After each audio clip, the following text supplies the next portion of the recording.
Good evening and welcome to TC Network. I am Tingnay Tim Hoki bringing you today's news. Today's top headlines include Kuki MP loads P. Chidambaram's views on Manipur crisis, demands Chief Minister Imran Singh's removal. Report says Center directs telecom operators in Manipur to preserve call records for 5 years. Tribal Youth Council issues ultimatum to CM Imran over negligence of tribal community. Congress TMC to raise Manipur issue in Parliament. News in details. The Kuki MP, a prominent organization representing the Kuki community, has expressed its appreciation for the views expressed by P. Chidambaram, former Union Finance and Home Minister, on the ongoing crisis in Manipur. Chidambaram, a veteran politician well-versed in Manipur's complex dynamics, has stated that Chief Minister Imran Singh is the root cause of the crisis and emphasized the urgent need for his removal. This demand has been consistently pressed by the Kuki community since May 3, 2023. The Kuki MP also acknowledges Mr. Chidambaram's proposal for genuine regional autonomy for the Métis, Nagas and Kuki communities as essential for permanent peace and tranquility in Manipur. However, the organization maintains that the Kuki tribals have abandoned the notion of coexisting with the Métis and the Métis-led Manipur state government under a single administration. Instead, the community has firmly demanded a separate administration in the form of a union territory with legislative powers for the Kuki tribals. In a related development, Manipur former Director General of Police Yumnam Joy Kumar Singh has alleged that Chief Minister Imran Singh played a pivotal role in the formation of Arambai Tengold, a private militia operating in the state. Joy Kumar described Singh as a dictator who cannot absolve himself of responsibility for escalating a law and order issue into an ethnic conflict. The Kuki MP has also expressed its gratitude to K. Vanlal Veena, a member of the Rajya Sabha, for advocating for the Kuki community's rights in Parliament. His proposal for the immediate imposition of President's rule and the creation of a separate administration for the Kuki community has been greatly appreciated. The center has directed telecom operators in strife-torn Manipur to preserve all call records for citizens for a period of 5 years.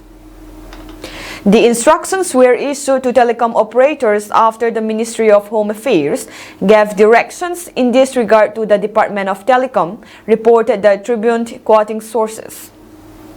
The directions to preserve call records were issued to track the possibility of armed militants being in touch with extremists from across the Myanmar border. Sources said that during a recent meeting, the telecom operators were asked to maintain the CDRS of people of Manipur for 5 years. The move comes amidst incidents of violence being perpetrated by armed militants, with security agencies suspecting that they were armed with sophisticated weapons, a fact that gives rise to the possibility of weapons being supplied to the militants by extremists operating across the Myanmar border. After tensions in the Imphal Valley over the 6 people who went missing from Jiribam escalated into violence last week, the authorities imposed an indefinite curfew across multiple districts of the valley and curbed internet services in these districts, as well as 2 Kuki-dominated hill districts, to curb the unrest. The state government has also extended its ban on internet and mobile data services in the 9 districts till November 26. Along with the mobile internet ban, VSAT and VPN services have also been banned. The ethnic violence in the state erupted in May last year, following which segregation between the Métis and Kuki reached near complete levels. The two communities are physically separated by buffer zones patrolled by security forces.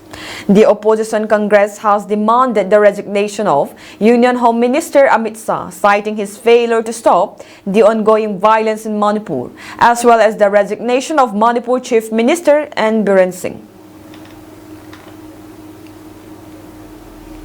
The Tribal Youth Council, Manipur General Headquarters has issued a stern ultimatum to the Chief Minister of Manipur, N. Biren Singh, demanding immediate action on a series of demands aimed at addressing the neglect of tribal communities in the state.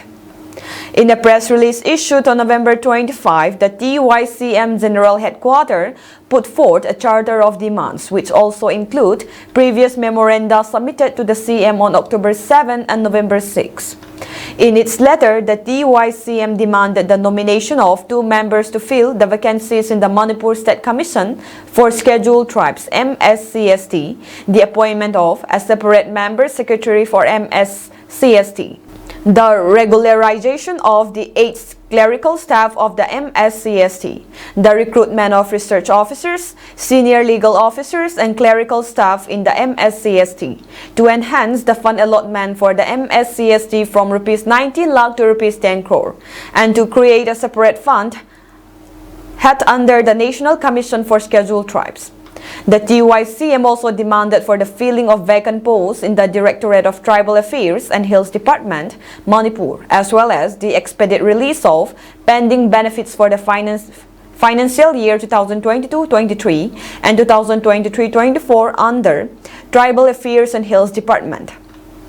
The TYCM other demands also included the exclusive appointment of a separate director, the filling of vacant posts of officers and grade 4 staff in the Tribal Research Institute, and to continue the Tribal Cultural Festival program under the Tribal Research Institute. According to the TYCM, despite ongoing recruitment efforts in other government departments, crucial tribal institutions have been overlooked. The Council believed that this discriminatory approach undermines the tribal communities and contradicts the government's proclaimed slogan of equal development for both the valley and the hills. The TYCM expresses frustration over the lack of positive response from the government regarding their charter of demands despite repeated reminders and patient waiting. The Executive Council of TCYM General Headquarters in a meeting held on November 23 resolved to issue this ultimatum. The TYCM has voted to initiate democratic forms of agitation if the government fails to address and implement the Charter of Demands on or before November 29, 2024. Manipur Congress President Kesam Megachandra on Monday said that senior leaders of the Grand Old Party will raise the issue of ongoing conflict in the state in Parliament. He also expressed confidence that all like-minded MPs of the India bloc will raise the issue on Parliament during the ongoing winter session, which began on Monday. AICC senior leaders told me that the Congress Party will raise for a discussion on Manipur turmoil in Parliament, he said in a post on X. Meanwhile, in another post on X, Inner Manipur Lok Sabha Constituencies Congress MP Angom Cha Bimol Akoizam said avoidable loss of lives of innocent men, women and children during the last 18 months are products of a fatal combination of a belligerent mobilization of an identity politics based on an exclusivist, ethno-nationalist project and actions of a state that looks for some political and strategic goals by using Manipur as a peripheral entity. Killing of women and children after taking them hostage and displaying those helpless innocent victims on social media and justifying the heinous act with whataboutery and as a retaliation is a new phase in this ongoing Manipur macabre. It only speaks of a depravity of morality as much as politics, he added. Meanwhile, the Trinamool Congress will also raise the issue of the ongoing unrest in Manipur during the winter session of Parliament, demanding a detailed debate and urgent intervention of the central government, while focusing on seeking answers through discussions rather than disruptions. At its national executive meeting, chaired by Party Supremo and West Bengal Chief Minister Mamata Banerjee, the TMC decided that its MPs will highlight the broader unrest in northeast India during the winter session, which began on Monday, emphasizing the need for focused attention on restoring peace and stability in the region. We will seek answers from the government on the ongoing unrest in Manipur. We want a debate and want the center to intervene, but we want discussions and are not in favor of disruptions, as senior TMC leaders said after the meeting. The Supreme Court today granted the National Investigation Agency's NIA's request to transfer 8 criminal cases from the NIA Special Court in Imphal, Manipur to the NIA Special Court in Guwahati, Assam. The cases registered under the Unlawful Activities Prevention Act 1967 were transferred from the Manipur Police to the NIA for investigation. A bench comprising Justices J.P. Pardiwala and R. Mahadevan allowed the transfer, citing that NIA's contention that the prevailing situation in Manipur was not conducive to ensuring a free and fair trial. The court therefore ordered this transfer petition under Section 13(2) of the NIA Act 2008 and Section 406 CRPC 1973 is at the instance of the NIA MHA, praying for transfer of the following cases from the NIA Special Court in Imphal, State of Manipur to NIA Special Court Guwahati, Assam. We have heard Ms. Aishwarya Bhati, learned ASG for NIA and learned counsel for accused persons in the 8 cases referred to above. The transfer has been prayed for essentially on grounds that the situation at the state of Manipur is not conducive for the purpose of conducting free and fair trial in the cases referred above. In such circumstances, the NIA has requested to transfer to the NIA Special Court Guwahati. The court acknowledged the precedents, including its order on August 25, 2023, which transferred 27 Central Bureau of Investigation cases from Manipur to Assam, considering similar concerns. During the hearing, Senior Advocate Colin Gonsalves, representing some of the respondents, suggested transferring the cases to Delhi for neutrality. Advocate Siddhartha Borgohain and Ahanthem Henry proposed alternative states such as Mizoram or Meghalaya, citing practical challenges in transferring cases to Guwahati, including expensive air travel and inaccessible roads. However, Justice Pardiwala emphasized the necessity of centralizing trials in one state and upheld the decision to transfer the case to Assam. He stated that the accused person would not be able to afford it. He said, "I am a carpenter. All roads are blocked by the militants. I am not in custody. I am out of bail. I am from Kuki community." To this, Justice Pardiwala stated that it will be NIA's responsibility to ensure the safety. Taking this as an important consideration, the court further added in its order, some respondents expressed apprehension that it may be difficult for the clients to travel from Manipur to Assam, more particularly those accused on bail. To take care of such apprehension, we permit those accused on bail to join the proceedings through video conferencing. Today at 9 a.m., the district administration distributed relief materials to the IDPs who are taking shelter in relief camps across Churachandpur district, Manipur. The data of relief materials distributed according to the respective SDO jurisdiction is provided as follows. Tuibong SDO area, 402.83 bags of rice, 82.10 bags of dal, 31.10 bags of butter, 20.55 bags of onion, 55.05 liters of mustard oil, and 7,298 pieces of eggs for 7,226 people in 47 relief centers. Lamka SDO area, 310.54 bags of rice, 83.50 bags of dal, 25 bags of butter, 15.29 bags of onion, 42.89 liters of mustard oil, and 5,637 eggs for 5,582 people in 32 relief centers. Saikot SDO area, 59.24 bags of rice, 12.10 bags of dal, 4.60 bags of butter, 2 bags of onion, 8.01 liters of mustard oil, and 1,074 eggs for 1,065 people in 7 relief centers.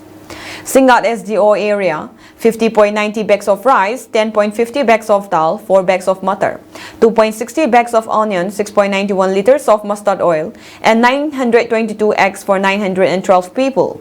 Sangaykot SDO area, 47.80 bags of rice, 9.80 bags of dal, 3.80 bags of butter, 2.40 bags of onion, 6.71 liters of mustard oil, and 888 eggs for 857 people. In total, 871.71 bags of rice, 178 bags of dal, 69.30 bags of butter, 44.24 bags of onion, 120.12 liters of mustard oil, and 15,797 pieces of eggs were distributed. Currently, there are 92 relief centers with 15,640 people.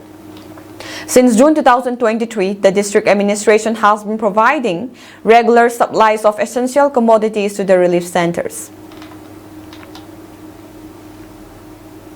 With regard to the recent incidents of Jiribam, the Imalaybakkan Balup ILKL issue a rebuttal stating that the recent reports concerning the abduction and subsequent discovery of the deceased bodies of 6 Meitei Christian civilians in Jiribam are unequivocally denounced by our organization. The Imalaybakkan Balup, which poses a robust intelligence network within Manipur, has subsequently determined that this incident was orchestrated by adherents of Meitei Sanamahi, specifically the promoters Sanajauba and Arambay Tengol, with the intent to incite discord among the Kuki and Meitei communities who have coexisted peacefully in Jiribam and other regions of Manipur prior to the catastrophic events of May 3, 2023, which precipitated animosities between these two ethnic groups and resulted in widespread violence.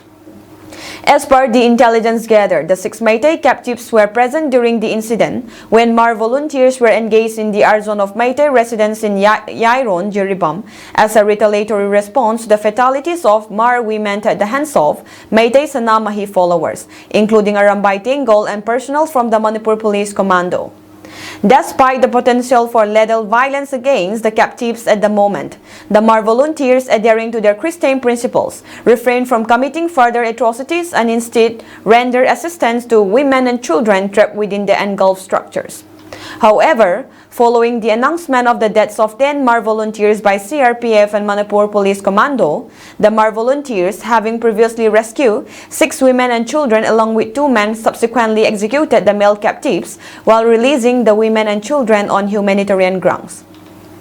Conversely, the Arambay Tengol, acting under directives from Chief Minister Biren Singh, perpetrated merciless killings of the women and children, discarding their bodies into the Jiri River to intensify the violence and obscure the egregious crimes committed against Mar women. Consequently, the ILKL urged the populace of Manipur to scrutinize the complicity of Chief Minister Biren Singh and Member of Parliament Leisimba Sanajauba in inciting violence between the various communities in Manipur, asserting that they must be held responsible for the calamities that have afflicted the state. We, the Meitei and Kuki, are inherently inseparable in Manipur, and we shall persist in our collective identity as one Manipuri in the future. In the matter pertaining to the resolution adopted and recommended by the Hill Areas Committee, HSC, on October 14, 2024, for formation of a 20-member committee with 18 members to be selected from former Autonomous District Council ADC members, local self-government experts, eminent intellectuals, and 2 government nominees, the United Naga Council UNC, while reiterating its crystal clear position to dispel from doubts arising out of the dissemination of information in public domain by the HSC, has said today that it has never deviated its position on any matter relating to the ADC. In a statement issued to Newmay News Network tonight, the UNC said, if one is not oblivious, the UNC has earlier declared the Third Amendment of ADC 2008 and the Manipur Hill Areas District Council 6th Amendment Act 2022 as null and void. While rejecting the said amendments, the UNC said that recommendation for nomination of ad hoc committee by the HSU without any basis and provision is all unbecoming and absurd.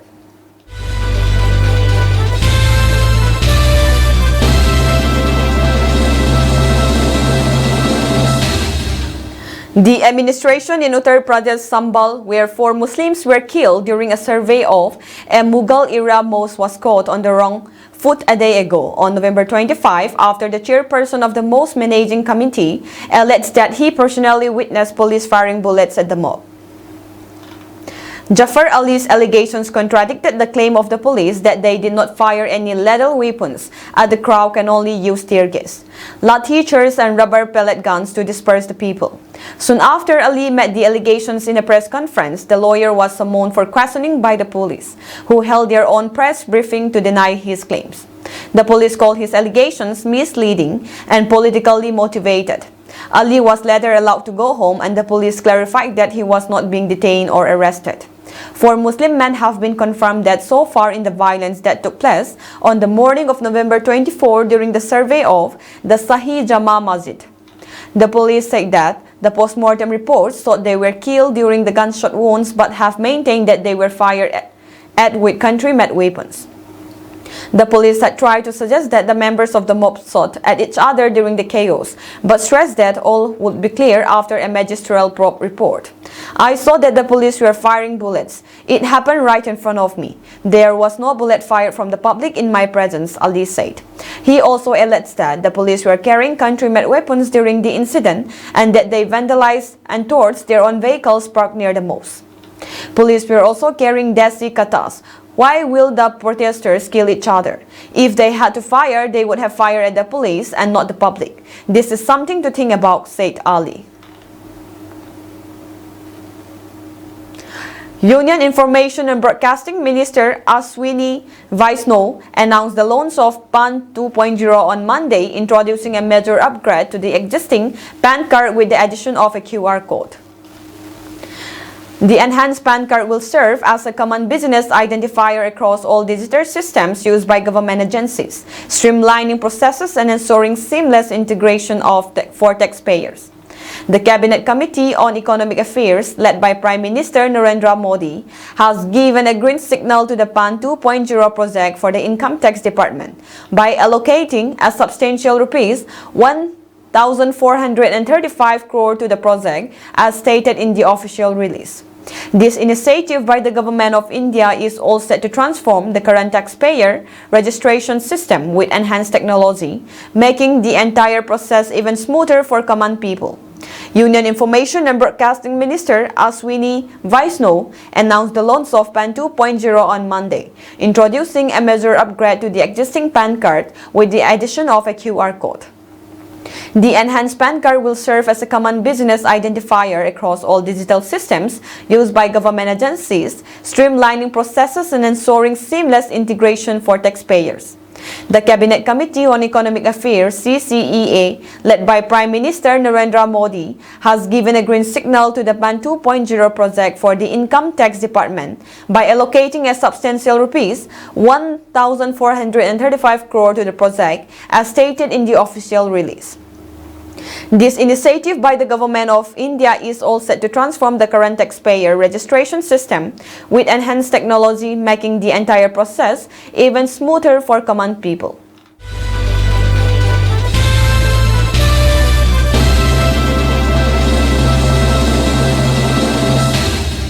The Thailand government has issued an order to the United Wasted Army UWSA to dismantle 9 of its military bases along the Thai-Myanmar border by 18 December 2024, a Thai Khosot news agency reported. The UWSA currently operates in a southern region within San State and called 171 Command Region, in which it has established a network of military bases across Thailand's border with Myanmar. The Thai government's request to remove the military bases has been met with resistance from the UWSA. The UWSA spokesperson Ki Yan told local media that the UWSA has refused to comply with the Thai authorities' request. Ni Yan emphasized that this issue is a government-to-government matter that requires the Thai government to communicate with the junta regime in Nai Pi To in order to resolve it. The UWSA refusals to comply with Thai demands highlights the complex relationship between Thailand and Myanmar ethnic armed groups across the border, particularly in relation to the ongoing conflict in Myanmar's San State. The supreme leader of Iran, which backs the Hamas and Hezbollah militants fighting Israel in Gaza and Lebanon, said on Monday that death sentences should be issued for Israeli leaders, not arrest warrants. Ayatollah Ali Khamenei was commenting on a decision by the International Criminal Court to issue arrest warrants on Thursday for Israeli Prime Minister Benjamin Netanyahu, his former defense chief and a Hamas leader, Ibrahim al-Masri. They issued an arrest warrant that's not enough. Death sentence must be issued for these criminal leaders, Khamenei said, referring to the Israeli leaders. In their decision, the ICC judges said there were reasonable grounds to believe Netanyahu and Yoav Gallant were criminally responsible for acts including murder, persecution and starvation as a weapon of war as part of a widespread and systematic attack against the civilian population of Gaza. The decision was met with outrage in Israel, which called it shameful and absurd. Gaza residents expressed hope it would help and the violence and bring those irresponsible for war crimes to justice. Israel has rejected the jurisdiction of the Hague-based court and denies war crimes in Gaza. The warrant for Hamas leaders Ibrahim al-Masri lists charges of mass killings during the October 7, 2023 attacks on Israel that triggered the war on the long-block Palestinian enclave, and also charges of rape and the taking of hostages. Israel has said it killed Masri, also known as Muhammad Deif, in an airstrike in July, but Hamas has neither confirmed nor denied this. A pro-Imran Khan protest in Islamabad turned violent, leaving 4 parliamentary personnel and 2 policemen dead and over 100 security personnel injured. The protest march led by Imran Khan's wife, Bushri Bibi, began on Sunday and reached Islamabad by Monday evening. It further spilled over to Tuesday, with the demonstrators resuming their march to the D Chowk, close to multiple strategic buildings in the capital, taking the toll to 6 after 5 more people died in the day. Meanwhile, the army has been deployed in the city amid a tense face-off with Khan supporters from the Pakistan Tehreek-e-Insaf (PTI) moving ahead by removing hurdles on their way to Islamabad's D Chowk venue as the government vote to foil their attempt, even if a curfew needs to be imposed. The violent clashes between Khan supporters and security forces also prompted the Pakistan army to issue suicide orders. The clashes erupted when protesters entered Islamabad late on Monday, dodging the efforts by Prime Minister Shehbaz Sharif's governments to stop the nationwide stir. The protest, organized by Pakistan Tehreek-e-Insaf, seeks the release of Imran Khan, who has been incarcerated for more than a year and faces more than 150 cases related to his tenure as Pakistan Prime Minister. The case against the cricketer-turned-politician ranges from corruption to inciting violence and misuse of power. The PTI claimed that the demonstrators, while protesting against the military-backed regime, faced tear gas shells, rubber bullets, and stun grenades. In a post on X, the PTI wrote, around 20 people have been directly shot by the current fascist government, which is using brute force to prevent citizens from reaching Islamabad for a peaceful protest against the regime. That is all for today's news, and have a pleasant evening ahead.